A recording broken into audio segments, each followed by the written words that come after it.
This is the news the music world has been waiting to hear for over 65 years. Pat Boone, the clean-cut crooner who sold 50 million records and held Billboard chart records for decades, is finally ready to reveal the shocking truth about his secret friendship with the king of rock and roll. The rivalry everyone believed in never existed. Instead, there was something far more powerful and heartbreaking that connected these two legends. Pat Boone was born Charles Eugene Boone on June 1, 1934, in Jacksonville, Florida. Nobody could have predicted that this shy Southern boy would become one of America's biggest music stars. His parents raised him with strong Christian values in Nashville, Tennessee. Young Pat was the perfect student, studying at Columbia University and earning degrees in speech and English. He was everything a 1950s parent wanted their son to be: polite, clean, and respectful. Then came 1955, and everything changed. Rock and roll exploded across America like a bomb. Parents were terrified. Teenagers were going crazy. The music was loud, wild, and dangerous. Into this chaos stepped two young men who would define the entire decade. One was a truck driver's son from Memphis named Elvis Presley. The other was Pat Boone, the college graduate from Nashville. The media immediately saw the perfect story.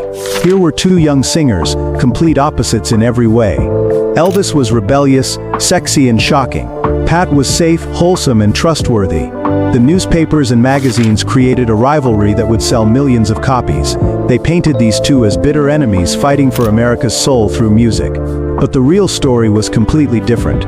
The first time Pat saw Elvis was in February 1956 at RCA Studios in Nashville. Pat had arrived early for his own recording session when he heard an incredible voice coming from Studio B. He quietly opened the door and saw Elvis Presley completely lost in his music, sweating as he sang Heartbreak Hotel with pure emotion. Pat was amazed. This wasn't the dangerous rebel the papers wrote about. This was an artist giving everything he had to his craft. When Elvis finished singing, he noticed Pat watching. Instead of acting tough or cool, Elvis actually blushed and apologized for making noise. Pat couldn't believe it.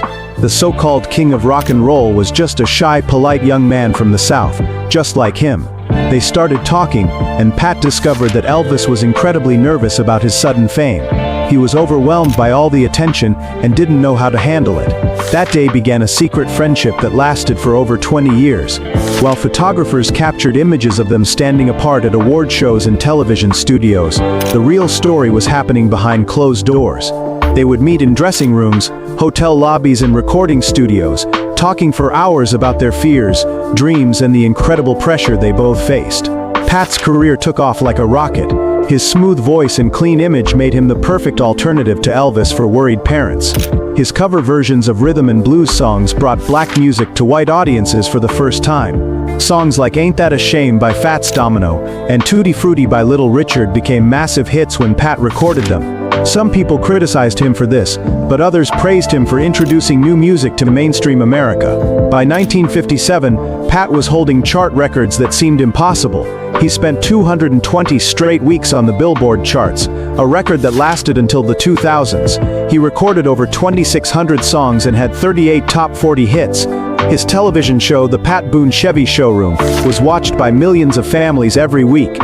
He was starring in Hollywood movies and writing best-selling books. On paper, he was just as successful as Elvis, but their lives were going in very different directions.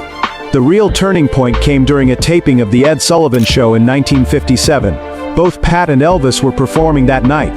The media was playing up their rivalry, taking pictures of them avoiding each other backstage. But after the show, something incredible happened. Elvis approached Pat with tears in his eyes. He was falling apart. "Man, I don't know how you do it," Elvis said, his voice shaking. "How do you handle all this pressure and still sleep at night? Sometimes I feel like I'm drowning in all of this." Pat was shocked. Here was the biggest star in the world, and he was terrified.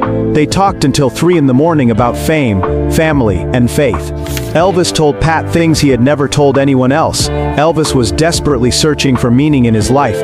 He felt like he was losing himself in his own fame. The shy truck driver from Memphis was disappearing, replaced by a character called Elvis that he didn't even recognize anymore. He asked Pat dozens of questions about his Christian faith and how he stayed grounded. "I envy you, Pat," Elvis admitted. "You know who you are. I feel like I'm becoming someone else every day, and I don't know how to stop it." This conversation revealed the tragic truth about Elvis that Pat kept secret for decades. Behind all the confidence and swagger, Elvis was a lost young man desperately seeking spiritual guidance. He had been raised in a religious family, but fame had pulled him away from those roots.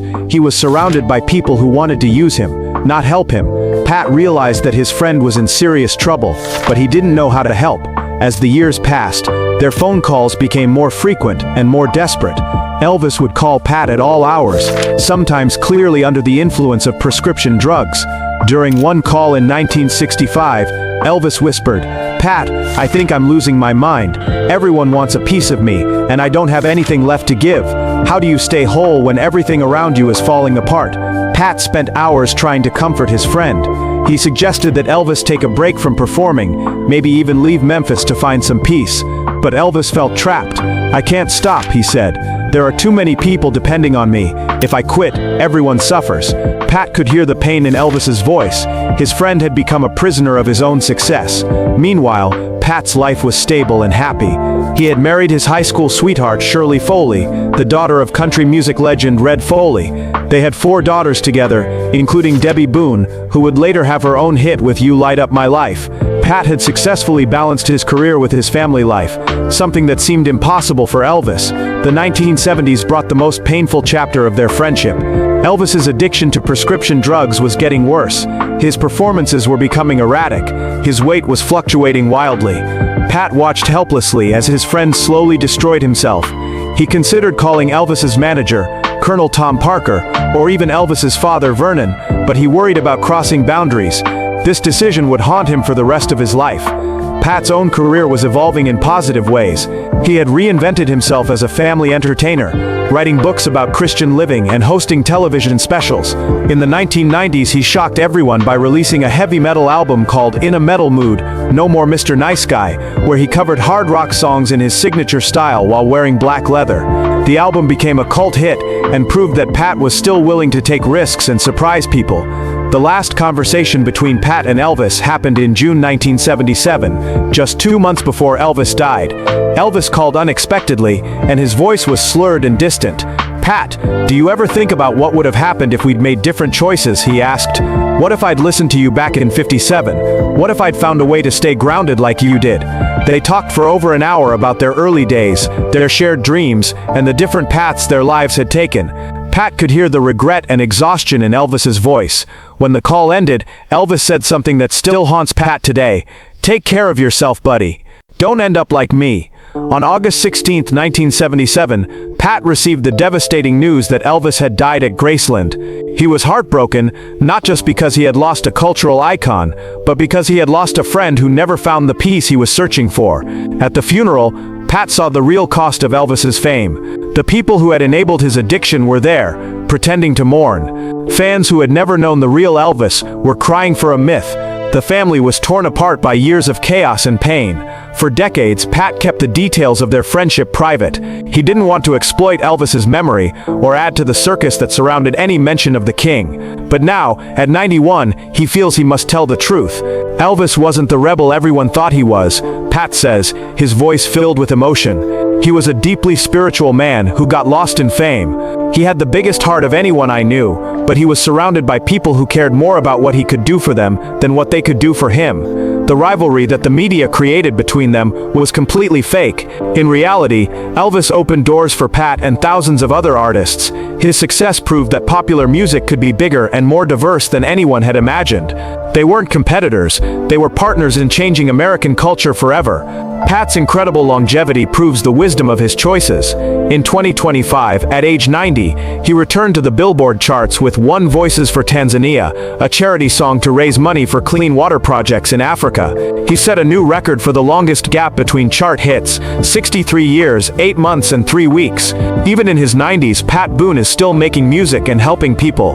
Looking back, Pat wishes he had done more to help Elvis. He regrets not being more aggressive about getting his friend proper help. But he also understands that Elvis was an adult who made his own choices. The tragedy of Elvis Presley wasn't just personal, it was a warning about what happens when talent meets fame without the right support system. Pat's story with Elvis offers important lessons for today's artists. Success and fame aren't automatically corrupting, but they require strong foundations and real relationships to navigate safely. Elvis and Pat started their careers at the same time with similar dreams and talents. The different paths their lives took show us that our choices matter more than our circumstances. The enduring message of Pat Boone's Revelations is about staying true to yourself when the whole world is watching. Fame is a test that reveals who we really are. Pat Boone passed that test by holding on to his values, his family, and his faith. Elvis Presley, despite his incredible talent and good heart, lost himself in the process. Their story reminds us that in the end, it's not just about the music we make, but about the lives we live and the people we choose to become.